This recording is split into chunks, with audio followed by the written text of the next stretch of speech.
Assalamualaikum warahmatullahi wabarakatuh. Apa khabar sahabat-sahabat semua? Alhamdulillah. Jumpa lagi dalam video Pak Haji di YB Channel Tim Pejuang Rakyat.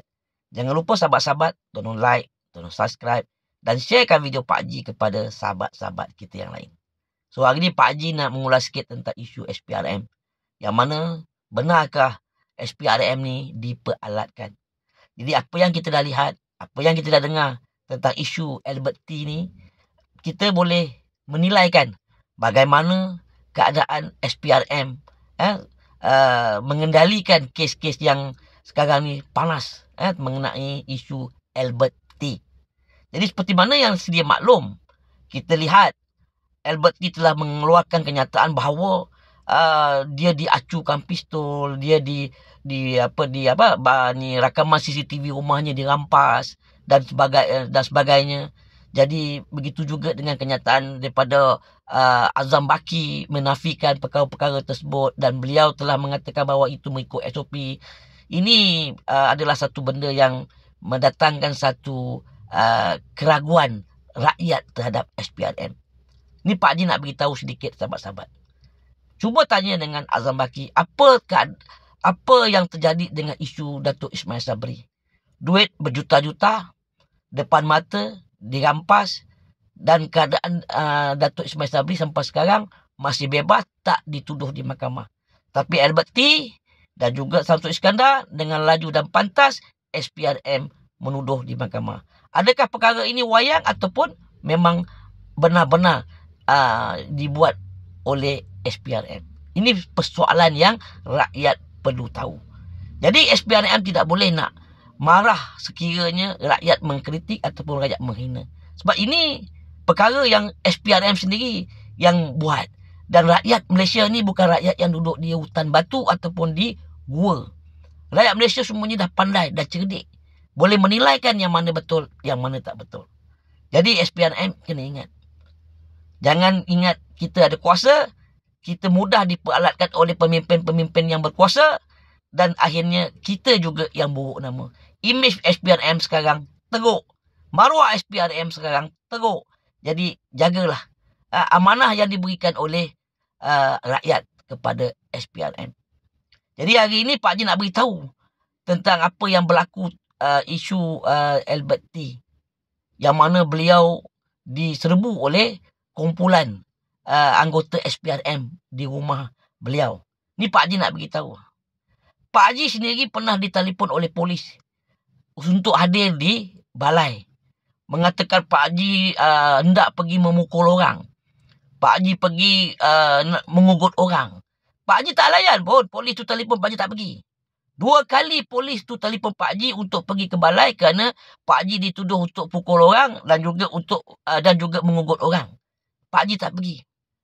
Akhirnya polis tu datang rumah, jumpa Pak Haji, suruh pergi ke balai. Dia tak datang pun satu batalion. Dia tak datang pun dengan pistol. Dia tak datang pun dengan tutup muka. Dan dia datang minta Pak Haji kerjasama pergi balai. Lepas tu, dia tak gari pun Pak Haji. Ini kes Albert T ni, dia mengeluarkan maklumat. Dia memberi maklumat. Dia memberikan perkara-perkara yang berkaitan dengan rasuah. Oh, takkanlah datang macam dia sebagai seorang pengedar dadah yang terbesar di Colombia. Ini persoalan yang rakyat dah nak lihat. Inilah persoalan yang rakyat nak tahu. Jadi jangan salah guna kuasa. Jadi tak salah kalau rakyat menghina ataupun mengkritik keras terhadap SPRM. Ingat, Pak Haji tak nak kutuk lebih-lebih. Pak Haji bukan nak kritik SPRM. Tapi Pak Haji nak mengingatkan kepada pemimpin-pemimpin SPRM, ketua pengarah SPRM dan juga kepada sesiapa yang di belakang SPRM bahawa sesungguhnya manusia itu akan mati. Jangan nanti kita mati, kita menipu rakyat, kita akan merangkak-rangkak mencari rakyat Malaysia yang 30 juta lebih di padang mahsyar. Banyak kali Pak Haji ingatkan. Jadi Pak Haji pun nak nasihatkan kepada Albert T supaya berhati-hati sebab ni zaman-zaman berbahaya. Sedangkan Rusuk Rauter pun dianiaya dengan pistol, dengan dadah. Dan kita pernah lihat dulu isu yang di Selangor Beng Tiong apa yang mati tu, yang terjun bangunan, kan. Jadi kita harap nanti lepas ni kita tak nak dengar lah Albert T mati bunuh diri, Albert T mati terjun bangunan, Albert T mati minum racun. Kita tak nak dengar macam tu. Beng Tiong lah, Pak Haji pun dah lupa lah, isu tu dah lama kan. Jadi kita tak nak perkara tu berlaku lagi. Bukan Pak Haji tuduh, ini bukan pertuduhan, tapi Pak Haji cuma nak mengingatkan Albert T supaya hati-hati. Ini zaman berbahaya, macam-macam boleh berlaku.